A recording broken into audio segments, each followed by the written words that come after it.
But let's start with famed biologist and atheist Richard Dawkins. On Sunday, sent out some tweets about eugenics. Now, what he said, what he actually said is not so much the interesting part as the reaction to what he said. So let's start with that. This is what he wrote. He said, "It's one thing to deplore eugenics on ideological, political, or moral grounds. It's quite another to conclude that it wouldn't work in practice. Of course it would. It works for cows, horses, pigs, dogs, and roses. Why on earth wouldn't it work for humans? Facts ignore ideology. For those determined to miss the point, I deplore the idea of a eugenic policy. I simply said deploring it doesn't mean it wouldn't work. Just as we breed cows to yield more milk, we could breed humans to run faster or jump higher, but heaven forbid that we should do it." Now, I'm not exactly sure what prompted this or why it's necessary to make the point that, hey, eugenics is bad, but it would totally work if we did it. Hint, hint. It's bad, we shouldn't, but if we did, it'd be great, but we shouldn't. Not sure the point in that, but nonetheless, Dawkins says eugenics would work in practice, even if there are some ethical and moral complications with it. What fascinated me is that Dawkins was roundly mocked and condemned for what he said here across the board, from what I could tell. Liberal, conservative, religious, non-religious, everybody said was against it. I read a post just before the show started in an atheist blog, and they were rather criticizing it as well. And this, to me, just shows how confused we are as a people, as a culture. Most people don't have a coherent worldview or philosophy. It's like we're all just making it up as we go along, and often deciding our views, our principles based on the mood of the social media mob. Whoever's getting ratioed on Twitter, we all just take the opposite view of whatever that guy said, even if we agree with it. Here's the point with eugenics. Yes, I believe that the practice is barbaric and, in a very literal sense, dehumanizing. So I'm against it. And if you're a pro-life conservative, you're probably against it, consistently so. But if you're on the left, then you probably already support eugenics. It's happening right now, and it's not only do you support it, but it's a big part of your worldview, of your philosophy. As I said, right now in our society, it's happening. And if you're on the left, then you support it.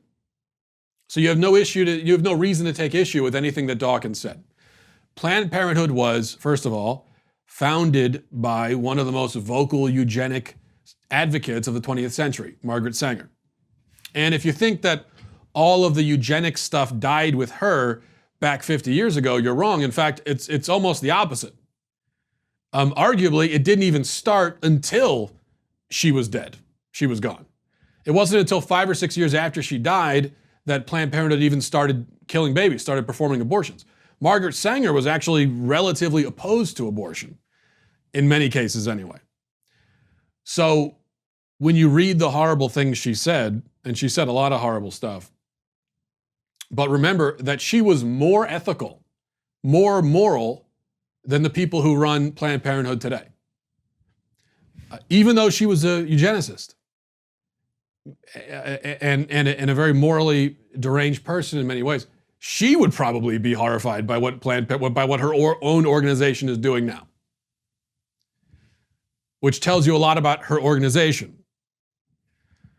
And what does Planned Parenthood do? Well, it eradicates the babies of predominantly poor mothers, often racial minority mothers, and it does so explicitly on the basis that these children are unwanted and would be a drain on society. That is one of the primary arguments advanced for abortion, and that is a eugenic argument.